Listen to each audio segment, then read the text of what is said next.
नमस्कार दोस्तों, ममता मिश्रा के YouTube चैनल पे सबका स्वागत है।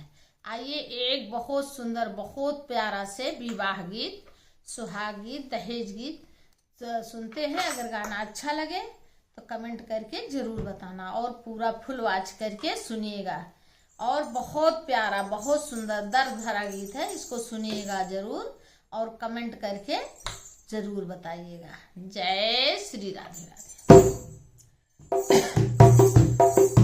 ईटिया पथाए बाबा, ईटिया पथावे जी, ईटिया पथाई के बाबा बांगला छावावे जी, ईटिया पथाई के बाबा बांगला छावावे जी, ईटिया पथाए बाबा, ईटिया पथावे जी,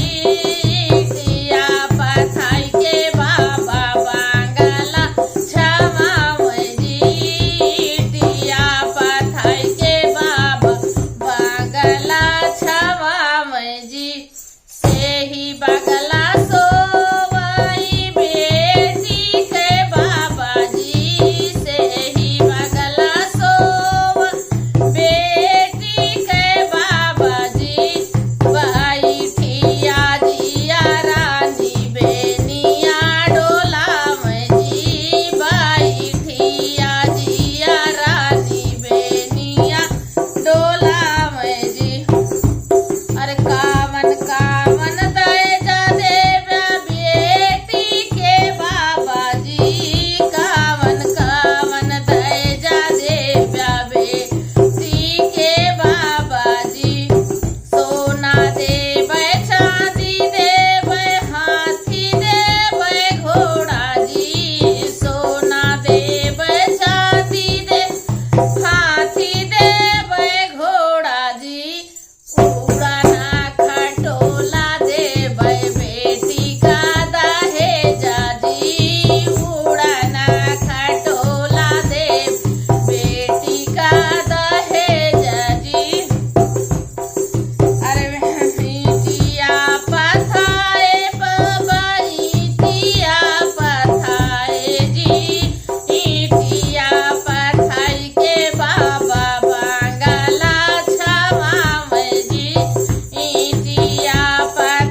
अरे कावन कावन दाए जादे ब्या बेटी के पापा जी, कावन कावन दाए जादे ब्या बेटी के पापा जी, हाथी दे बै घोड़ा दे बै रुपया 50 जी, उड़ाना खटोला दे बै बेटी का, उड़ाना खटोला